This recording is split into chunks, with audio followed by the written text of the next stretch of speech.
नमस्कार, बहुत बहुत स्वागत है आपका हमारे इस खास पेशकश टर्निंग पॉइंट में। टर्निंग पॉइंट किसका? टर्निंग पॉइंट गोल्ड का, सिल्वर का और कॉपर का। जी हां, इन तीन अलग अलग जो कह सकते हैं कि लगातार जिनकी चर्चा और जिनकी चमक दोनों बरकरार है, इन पर हम आज खास चर्चा करेंगे। और सोने, चांदी और कॉपर में आगे की रणनीति क्या हो, आज देश के सबसे बड़े दिग्गज एक्सपर्ट स्वदेश के मंच पर होंगे और आपको बताएंगे कमोडिटी मार्केट का असली मूड दरअसल कह क्या रहा है। घटनाक्रम तेजी से बदल रहे हैं, उसका इंपैक्ट क्या है। बीते कुछ महीनों में गोल्ड सिल्वर ने जबरदस्त तेजी दिखाई है, लेकिन अब नया आउटलुक आखिर बन क्या रहा है? क्या सोने चांदी में आगे भी बेहतर मौके बरकरार हैं या फिर तेजी अब कहीं ना कहीं ठहराव की ओर बढ़ सकती है? सवाल यह भी कि हेजर्स की मांग कैसी है और क्या बाजार इस समय ज्यादा सुरक्षित खेलना चाहता है। साथ ही सोने चांदी में अगला टर्निंग पॉइंट कहां से बन सकता है, वो लेवल्स क्या हो सकते हैं, कौन से नए ट्रिगर्स मार्केट को ऊपर या नीचे ले जा सकते हैं। सिल्वर ईटीएफ में खरीदारी का ट्रेंड अभी जारी है और हाजिर बाजार में प्रीमियम की स्थिति निवेशकों के भरोसे के क्या संकेत दे रही है, इन सभी बातों की हम पड़ताल करेंगे। इन सभी बड़े सवालों के जवाब आज इस खास शो में हम लेने वाले हैं। और आज हमारे साथ मेहमानों का एक भरा पूरा पैनल है और मुझे बड़ी खुशी हो रही है तमाम दिग्गजों को अपनी चर्चा में शामिल करते हुए। मैं बारी बारी से परिचय करा दूं। हमारे साथ अमित गोयल साहब आज की चर्चा में शामिल हो रहे हैं, जो कि को फाउंडर और चीफ ग्लोबल स्ट्रेटजिस्ट हैं पेस 360 से। अमित जी, बहुत बहुत शुक्रिया अपना कीमती समय देने का। हमारे साथ नितिन केडिया साहब हैं, national secretary AIJGF all India jewellers and gold Smith federation से। नितिन जी, आपका भी बहुत बहुत स्वागत। और हमारे साथ अनुज चौधरी भी जुड़ रहे हैं, जाने माने research analyst commodity research Mirae asset Sharekhan से। अनुज जी, बहुत बहुत स्वागत आपका, अपना कीमती समय देने का बहुत बहुत शुक्रिया। तो टर्निंग पॉइंट अपने आप में जब ये शब्द आता है तो एक माइलस्टोन की बात करता है। ये इशारा करता है कि यहां से दिशा क्या होगी, क्या बदलेगा, क्या बेहतर होगा, कहां कॉशियस रहना है और किस तरह से अपनी रणनीति को लेकर जाना है। तो मैं अपने दर्शकों से ये बहुत इत्मीनान से कहूंगा कि बड़े धैर्य के साथ इस शो को आखिर तक देखिए, बैठिए, विराजिए जहां भी हैं। और यहां पर जो इनसाइट्स मिलने वाले हैं वो आपको कहीं और नहीं मिलेंगे। तो बहुत इत्मीनान से बैठिए, हम बारी बारी से हर चीज़ की पड़ताल करेंगे। तो चर्चा की जो शुरुआत है वो अमित जी मैं आपके साथ ही करूंगा। मौजूदा जो ग्लोबल ट्रेंड है वो गोल्ड के लिए आपको कैसा दिख रहा है? मतलब एक तो सबसे बड़ी चीज़ है कि मैं अपने आप को अगर हम एक आम कंज्यूमर के तौर पर देखूं तो वो उसके साथ हर घंटे हर दिन घटनाक्रम बदल रहे हैं। किसके साथ वो कोप अप करेगा, बड़ा चैलेंजिंग हो जा रहा है। क्या फैक्टर सपोर्ट करेंगे, वो उसके लिए बड़े चैलेंजिंग हो रहा है। यूएस शटडाउन जो है वो कहीं ना कहीं एक बहुत बड़ा फैक्टर माना जा रहा था। फेडरल रिजर्व चेयरमैन के ताज़ा बयान से जो एक ऑप्टिमिज्म है उस पर भी निगाहें हैं। तो इन सारे फैक्टर्स को अगर हम कहीं ना कहीं जोड़ के देखें तो हमें बताइए मौजूदा जो ट्रेंड्स हैं वो किस तरह के नजर आ रहे हैं? जी, एक तो मुझे कार्यक्रम में शामिल करने के लिए आपका बहुत बहुत शुक्रिया। देखिए, मेरा ऐसा मानना है कि ये जो आपने जितने भी इवेंट्स बताए हैं, आई एग्री, मैं मानता हूं कि ये गोल्ड प्राइस को, सिल्वर प्राइस को ये अफेक्ट करते हैं, चाहे वो शटडाउन है, चाहे वो यूएस इकोनॉमी का जो डेटा आता है कि वो डेटा स्ट्रांग होता है या डेटा वीक होता है, एम्प्लॉयमेंट पिक्चर क्या है, जियोपॉलिटिकल सिचुएशन क्या है। ये तमाम फैक्टर्स जो हैं वो गोल्ड सिल्वर को अफेक्ट करते हैं, मगर मैं ये कहना चाहूंगा कि वो short term to near term तो जरूर अफेक्ट करते हैं, मगर अगर आप एक बहुत लंबी अवधि की बात करेंगे तो इनका जो अफेक्ट है वो धीरे धीरे करके क्षीण पड़ जाता है, क्योंकि कोई भी जियोपॉलिटिकल इवेंट जो है वो इरिवर्सिबल नहीं होता है। अगर कोई वॉर शुरू हुआ है तो वो वॉर थमेगा भी और वो वॉर फाइनली खत्म भी होएगा। अगर इकोनॉमिक अनिश्चितता है, अनसर्टिनिटी है, तो कुछ समय के बाद जो है वो अनिश्चितता कम हो जाएगी या खत्म हो जाएगी। ऐसे ही गवर्नमेंट शटडाउन हुआ यूएस में, longest government shutdown ever, almost 6 हफ्ते चला, मगर अब वो शटडाउन खत्म हुए भी 2 दिन हो गए हैं। तो अगर आप ये शॉर्ट टर्म इवेंट्स के हिसाब से अगर आप अपना लॉन्ग टर्म इन्वेस्टमेंट करेंगे तो मुझे लगता है कि कहीं ना कहीं जो है वो शायद बहुत अच्छा नहीं रहेगा। आपको लॉन्ग टर्म व्यू अपना लेके चलना है और उसके बाद आपको देखना है कि जो डाउनसाइड्स अगर ओपन अप होते हैं किसी जियोपॉलिटिकल या इकोनॉमिक सिचुएशन के वजह से, तो उसका फायदा उठा के आप खरीद सकते हैं, या अगर उनकी वजह से बहुत ज्यादा बढ़ जाता है तो आप वहां पे प्रॉफिट बुकिंग कर सकते हैं। तो ये तो एक बात हुई कंसेप्चुअल। बाकी अभी की जो मौजूदा जो हालात हैं, मेरा ऐसा मानना है, और ये मैं अक्टूबर से काफी लाउडली मैं ये बात कह रहा हूं और मल्टीपल फोरम्स पे मैंने ये बात कही है कि सोना और चांदी जो है वो पीक आउट कर चुके हैं। चांदी ने, भले ही मैं मानता हूं कि यूके में, लंदन में जो चांदी का प्राइस है वो नहीं टूटा, एमसीएक्स में चांदी का प्राइस नहीं टूटा अक्टूबर वाला, मगर अगर मैं कॉमेक्स की बात करूं तो कॉमेक्स में कल जो हाई लगा है वो अपने अक्टूबर के हाई से ऊपर लगा है, मगर गोल्ड में लोअर टॉप इन प्लेस है। गोल्ड में अक्टूबर का हाई $4380 के करीब लगा था, जबकि कल का हाई जो है वो $4248 के करीब है। मेरा ऐसा मानना है कि सोने और चांदी में टॉप्स लग चुके हैं। गोल्ड में जो है लोअर टॉप लगा, चांदी में जो है कॉमेक्स को देखेंगे तो हायर टॉप लग गया नवंबर में, मगर अगर आप एमसीएक्स को या यूके मार्केट को देखेंगे, एलबीएमए को देखेंगे तो लोअर टॉप इन प्लेस हो गए हैं। और मैं इनमें आने वाले एक साल के लिए बहुत बड़ी मंदी में हूं। ये जियोपॉलिटिकल और इकोनॉमिक अनिश्चितताएं और अनसर्टेनिटीज और इवेंट्स जो हैं वो होते रहेंगे। हर इवेंट के बेसिस पे शॉर्ट टर्म में कोई मूव आएगी, मगर जो लॉन्गर टर्म ट्रैजेक्टरी है वो सोने की काफी डाउन है। और अगले एक साल में, यानी कि अक्टूबर 2026 तक, मेरा ऐसा मानना है कि सोने का भाव आपको डॉलर टर्म्स में जो है तकरीबन 3000 के नीचे भी दिख सकता है, कंसिडरिंग जो भी मैक्रो सिचुएशन है उसको देखते हुए मैं ये बात आपको कह सकता हूं कि डाउनसाइड्स जो हैं यहां से अभी और बहुत बड़े हो सकते हैं, और इसको एक साल लगेगा इसको मेरे हिसाब से कहीं ना कहीं अपना बॉटम दोबारा ढूंढने में। बात आपने कह दी, मतलब आम तौर पे जो एक साल का नजरिया है उसे आप कहीं ना कहीं ये साफ तौर पर कह रहे हैं कि जिस तरह की स्थितियां हैं वो डाउन ट्रेंड की ओर इशारा कर रही हैं। नितिन जी, मैं खासतौर पे सिल्वर को लेकर स्पेसिफिकली ये बात करना चाहूंगा। एक तो चांदी को लेकर एक्सपर्ट इतने बुलिश क्यों हैं? मतलब मैं लगातार चर्चाएं जो कर रहा हूं उसमें बहुत कम मौके हैं जो सिल्वर को लेकर एक बेयरिश व्यू नजर आता है। और दूसरा हमें ये भी बताइए, चूंकि आप तमाम डेटा से भी गुजर रहे होंगे, फिजिकल में सप्लाई है या थोड़ा सा कहीं ना कहीं माइल्ड सप्लाई आपको नजर आ रही है? Thank you Prashant ji.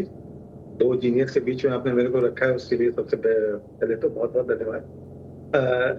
देखिए, जो आपने चांदी की बात कही, पिछले 3-4 साल से सबसे पहले तो स्ट्रक्चरल डेफिसिट चल रहा है। जो सप्लाई है वो डिमांड को मीट आउट नहीं कर पा रही। तो फंडामेंटली जब भी आपकी सप्लाई वो डिमांड को मीट आउट नहीं कर पाती है तो उस चीज के दाम जो है वो बढ़ने लगते हैं। अब लोग इसको कंपेयर कर रहे थे कि 1980 के बाद जो है वो $50 की जो सिल्वर थी वो $5 रह गई, और इस तरह का जो एक्सपेक्टेशन है वो इस बार भी होगा, और उस वजह से लोगों ने काफी सारी शॉर्ट पोजीशंस बनाई। और जिस तरह से परसों भाव भागे तो हमने देखा कि वो शॉर्ट कवरिंग ने भी कहीं ना कहीं रोल प्ले किया, और उसमें काफी सारे लोगों का लॉस हुआ। देखिए, उस समय ना एक और भी रीजन था कि फोटोग्राफिक इंडस्ट्री जो थी वो 65% सिल्वर का यूज करती थी, इंडस्ट्रियल। और जब 90s के बाद डिजिटल कैमरे आने लग गए, और उसके बाद 2008-9 के बाद जिस तरह से मोबाइल ने जिस तरह से कैमरेज को रिप्लेस किया, तो उस वजह से जो सिल्वर की इंडस्ट्रियल डिमांड थी वो खत्म हो गई थी। लेकिन अब ईवीज के साथ में, सोलर में और तमाम इंडस्ट्रियल जगह पे जो सिल्वर की डिमांड आ रही है वो जो डेफिसिट है उसको वो बढ़ाती चली जा रही है। और दूसरा, जो इलेक्ट्रॉनिक इंडस्ट्री में या ईवी इंडस्ट्री में सिल्वर यूज हो रही है, दैट इज नॉट रिसाइकलेबल। तो आप उसको रिसाइकिल नहीं कर सकते। जब आप किसी चीज को रिसाइकिल नहीं कर सकते तो दैट मीन्स कि वो पूरी की पूरी वेस्टेज में जा रही है, या हम उसको ये कहेंगे वो हमारे पास लौट के नहीं आने वाली। तो दैट्स द रीजन कि सिल्वर में एक फंडामेंटल बुलिशनेस बनी हुई है। दूसरा, हम देखें तो 1980 के बाद भी 2010 और 20 के बीच का जो दशक था उसमें भी चांदी ने $50 क्रॉस करने की कोशिश करी थी, पर वो एक दिन से भी ज्यादा उसके ऊपर टिक नहीं पाई थी और हमने वापस आते हुए देखा।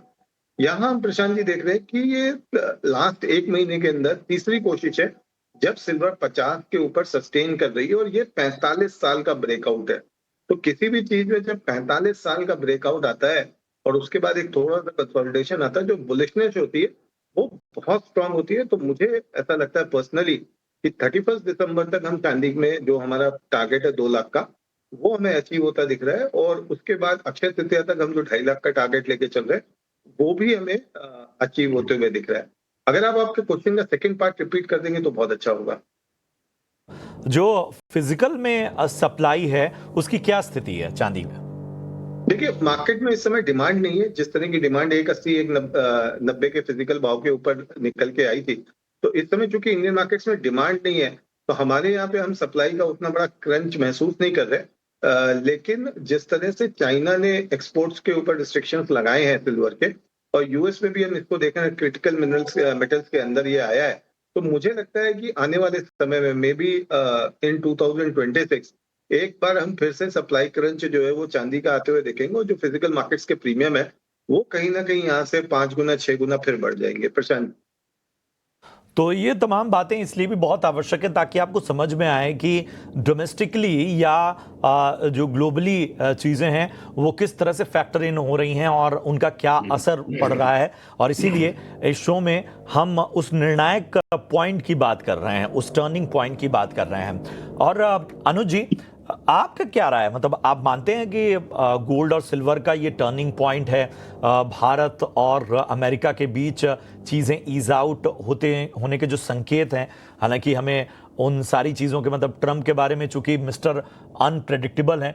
तो जब तक सब कुछ पेपर पे ना हो जाए, पेपर पे होने के बाद भी हम नहीं कुछ दावा कर सकते।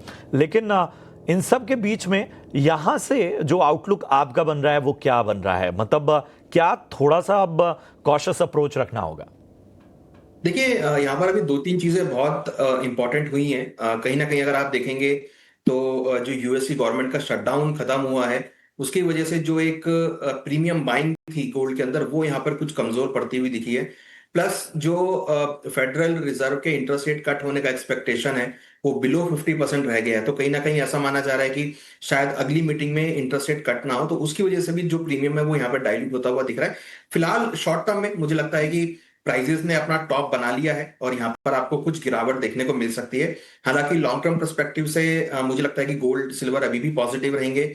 आपको गोल्ड अगले साल तक $4500 और सिल्वर करीबन 60 से लेकर $70 दिखा सकता है। बट अगर हम बात करें आने वाले 10 से 15 दिनों के लिए एक शॉर्ट टर्म पर्सपेक्टिव से, तो मुझे लगता है कि यहाँ पर प्रॉफिट बुकिंग देखने को मिल सकती है, क्योंकि जो प्रीमियम बाइंग है, चाहे वो यूएस गवर्नमेंट शटडाउन की वजह से थी या इंटरेस्ट रेट कट होने की वजह से थी, वो यहाँ पर अब डाइल्यूट होता हुआ दिख रहा है। तो उसकी वजह से एक सेलिंग प्रेशर यहाँ पर आ सकता है।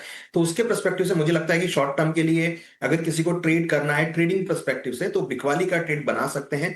गोल्ड में करीबन 1,27,000 के आसपास बिकवाली का ट्रेड बनाए, स्टॉप लॉस 1,31,000 का लगाएं, टारगेट करीबन 1,20,000 तक देखा जा सकता है। वहीं सिल्वर में भी 1,63,000 के आसपास बिकवाली का ट्रेड बनाए, स्टॉप लॉस 1,66,000 का बनाए, टारगेट 1,55,000 से लेकर 1,52,000 तक देखा जा सकता है। इंटरनेशनली भी एक्सपेक्ट कर रहा हूं कि $4,050 से लेकर $4,000 तक के लेवल आपको गोल्ड में और सिल्वर में करीबन $48 तक के लेवल अगेन देखने को मिल सकते हैं। तो ये बहुत शॉर्ट टर्म स्ट्रेटेजी रहेगी। लॉन्ग टर्म हमें लगता है कि फिर भी पॉजिटिव है। डिप्स मिलेंगे तो वहां खरीदारी का ट्रेड बनाया जाएगा। फिलहाल अभी शॉर्ट टर्म के लिए बिकवाली का ट्रेड बना के चल सकते हैं। शॉर्ट टर्म के लिए आपको सेलिंग को लेकर एक रणनीति रखनी होगी, बिकवाली की स्ट्रेटजी बनाकर चलनी होगी। लॉन्ग टर्म में अभी भी बुलिश हैं अनुज जी। इंटरेस्टिंग डिस्कशन है और जाहिर सी बात है कि एक वैरायटी ऑफ व्यूज़ जो हैं वो बहुत मदद करते हैं किसी भी डिस्कशन में कहीं ना कहीं आपको बेहतर नज़रिया पाने के लिए। अमित जी, कॉपर पे ज़रा आते हैं, क्योंकि हमने इस कार्यक्रम में गोल्ड सिल्वर के अलावा कॉपर को भी एक फैक्टर के तौर पे रखा है। कॉपर को लेकर माहौल काफी पॉजिटिव है, क्या कहेंगे? मतलब कॉपर क्या अगली चांदी बनने वाला है? नहीं, मुझे ऐसा बिल्कुल नहीं लगता कि कॉपर जो है कोई अगला चांदी बनने वाला है। और मुझे जरूर ऐसा लगता है कि कॉपर के कुछ फंडामेंटल्स जो हैं वो कंपेयर टू चांदी, आई थिंक थोड़े से फंडामेंटल्स बेटर हैं, क्योंकि कॉपर जो है वो सरप्लस में चल रहा था 2024 तक। 2025 में थोड़ा सा डेफिसिट में आने की उम्मीद है और 2026 में उससे भी बड़ा डेफिसिट आने की उम्मीद है, क्योंकि कॉपर की वर्ल्ड में कई माइंस जो हैं वो इस टाइम या तो डिप्लीट हो रही हैं, या फिर उन माइंस में कोई ना कोई कोई हैजार्ड या कोई इशू या लेबर इशू के वजह से जो हैं वो इस टाइम नहीं फंक्शन कर पा रही हैं, तो सप्लाई थोड़ी सी श्रिंक हो रही है। और जबकि आने वाले मैं समझता हूं 6-8-10 महीनों में रनवे जो है वो काफी स्ट्रांग है कॉपर की डिमांड के लिए। मगर मैं ये मानता हूं कि कॉपर में जो अक्टूबर में जो हमने हाई देखा, जो कि अगर मैं डॉलर टर्म्स में बात करूं पर पाउंड, तो वो 5.28 $5.29 पर पाउंड का जो है हमने भाव देखा था। पर पाउंड से मतलब pound in terms of weight, so currency जो है वो डॉलर ही है। 5.28 $5.29 पर पाउंड। सो मेरा ऐसा ख्याल है कि कॉपर में भी मुझे कोई यहां पे विशेष अपसाइड नहीं दिख रहा है, क्योंकि ये जो मैंने अभी आपको जो फैक्टर बताया वो काफी हद तक डिस्काउंटेड है। और हमें 2026 में एक बहुत बड़ा रिसेशन जो है वो वर्ल्ड में दिख रहा है, triggered by AI, bursting of the AI bubble in US, triggered by massive slowdown in Chinese infrastructure, Chinese real estate, और उनकी जो बैंकिंग सिस्टम के जो हालात हैं वो अच्छे नहीं हैं। तो जब मैं सब मिलाकर जब मैं देखता हूं, तो 2026 में एक रिसेशन आने की पूरी पूरी संभावनाएं हैं, और वो रिसेशन अपने आप में एक गहरा रिसेशन हो सकता है। और जितने भी पिछले 30 साल में वर्ल्ड में रिसेशन आए हैं या स्लो डाउन आए हैं, कॉपर अपने पीक लेवल से कभी भी कम से कम जो है वो 30% से कम नहीं गिरता है। ये पिछले 30 साल का आंकड़ा है। तो सीधी बात है कि अगर वर्ल्ड में रिसेशन आएगा तो कॉपर भी गिरेगा, चांदी बहुत ज्यादा गिरेगा, बिकॉज जितने भी रिसेशन आए हैं पिछले 20-25 साल में, उसमें जब भी फ्रॉम टॉप टू बॉटम अगर आप देखेंगे तो कॉपर अगर 30-35% गिरेगा तो चांदी तकरीबन 50% गिरेगा फ्रॉम द टॉप, और गोल्ड जो है इन तीनों में सबसे कम गिरेगा। सो मैं कॉपर पे बिल्कुल भी बुलिश नहीं हूं, ना ही सोने पे हूं और ना ही चांदी पे हूं। इट्स जस्ट दैट कि मैं कॉपर को जो है वो अभी शायद शॉर्ट नहीं करूंगा, because there are better proxies to play the ensuing and the upcoming US recession than to sell copper। तो हमें उसके अलावा और बहुत सारे ऐसे प्रॉक्सी प्लेज हैं जहां पे आप वो उसको प्ले कर सकते हैं। Copper is not a great commodity short right now because of the जो मैंने आपको फंडामेंटल बताया कि हम सरप्लस डिमांड से जो है डेफिसिट पे जा रहे हैं, डेफिसिट पे आ गए हैं, और अगले साल डेफिसिट बहुत बढ़ेगा। इसके मुकाबले अगर मैं चांदी की बात करूं तो चांदी तो पिछले 4 साल से ही डेफिसिट में चल रहा है, मगर इस साल जो चांदी की जो रिसाइकलिंग हो रही है because of the high prices, वो अपने ऑल टाइम हाई लेवल्स के करीब रिसाइकलिंग हो रही है। तो जिसके वजह से जब हम 6 महीने के बाद जब हम देखेंगे तो ऑन वन हैंड ज्वेलरी की डिमांड कम हो रही है, दूसरे तरफ जो है वो रिसाइकलिंग की सप्लाई बढ़ रही है। तो चांदी का जो डेफिसिट जो प्रोजेक्टेड है वो उससे कम होने वाला है अगले 6 महीनों में, अगले 1 साल में। On the other hand copper का जो डेफिसिट है मुझे नहीं लगता कि बहुत ज्यादा कम होएगा। मगर अगर यूएस में रिसेशन आया और पूरे वर्ल्ड में स्लो डाउन आया तो there is no way that copper is not gonna go down. It could go down by anything from 25 to 35%। आपने वैलिड पॉइंट उठाया। अमित जी, इसी से जुड़ा मेरा एक और सवाल था। मतलब जाहिर सी बात है कि जब इस तरह के कंसर्न्स बने हैं तो उसके विकल्पों की भी चर्चा होनी चाहिए, क्योंकि हाल फिलहाल जिस तरह से न्यूक्लियर पावर प्लांट और डेटा सेंटर में चांदी के इस्तेमाल पर काफ़ी डिस्कशन शुरू हुए हैं, आपको कैसा लगता है? मतलब ये किस स्तर पे है कि ये थोड़ा बहुत फर्क ला सकता है? देखिए, जो चांदी का जो सबसे बड़ा जो आज की डेट में जो इंडस्ट्रियल डिमांड है, बिकॉज चांदी जो है टोटल, आप मान के चलिए कि जो टोटल डिमांड जो है वो कोई 1200 मिलियन आउंसेस है 1 साल की, और उसमें से तकरीबन 200-250 मिलियन आउंसेस जो हैं वो फोटोवोल्टेइक सेल्स में यूज होते हैं। सो आप मान के चलिए कि 1/6 of every सिल्वर सप्लाई जो है वो फोटोवोल्टेक सेल्स और सोलर मॉड्यूल्स में यूज होती है। और वहां पर जो है वो बिकॉज ऑफ द फैक्ट कि चांदी जो है, एक तो उसके दाम बहुत बढ़ गए हैं, और दूसरा चांदी जो है कई बार सप्लाई भी अनरिलायबल होती है। जैसे अभी आपने देखा पिछले 1 महीने पहले कि लंदन में कोई चांदी नहीं थी, टोटल शॉर्ट सप्लाई में थी, और दिल्ली में भी चांदी नहीं थी, और बहुत सारे वर्ल्ड के सेंटर्स में चांदी नहीं थी। सो silver has become unreliable and also very expensive। और फोटोवोल्टेक सेल्स में जो है, unlike EVs and unlike electronics, जहां पे अभी भी जो है वो चांदी का कोई सब्स्टिट्यूट नहीं मिला है, बट फोटोवोल्टेक सेल्स में मिल चुका है। तो मैं समझता हूं कि आने वाले 1 से लेके 2 साल में फोटोवोल्टेक सेल्स में धीरे धीरे, एकदम से नहीं होगा, इसको टाइम लगेगा, मगर धीरे धीरे करके चांदी की डिमांड जो है कम हो जाएगी। और मेरा ऐसा मानना है कि अगर वर्ल्ड में रिसेशन आया तो इन एनी केस जो सोलर पावर के जो अभी ग्रोथ प्रोजेक्शंस लोगों ने बनाए हुए हैं, दे आर टू रोजी। जो एआई के डेटा सेंटर्स के जो ग्रोथ प्रोजेक्शंस हैं, दे आर टू एम्बिशियस। ये सब कुछ नहीं इतना होने वाला है जितना लोगों ने अगले 2 साल के लिए फ्यूचरिस्टिक अप्रोच लग रही है, और अपने आप में बड़ा इंटरेस्टिंग हो जाता है इन सारी चीजों से गुजरना। नितिन जी, हमें ये बताइए कि मतलब आप कितना इत्तेफाक रखते हैं, क्योंकि साफ तौर पर अमित जी का कहना है कि मतलब वो चांदी वाली बात तो नहीं आ सकती कॉपर में, वो इस बात से पूरी तरह से इनकार कर रहे हैं। और जाहिर सी बात है कि इसमें एक अहम फैक्टर ये भी है कि ग्लोबली जितनी चीज़ें हो रही हैं, चाहे अमेरिका में, मतलब कहा भी जाता है कि अमेरिका में अगर एक छींक भी आएगी तो पूरी दुनिया पर असर होता है।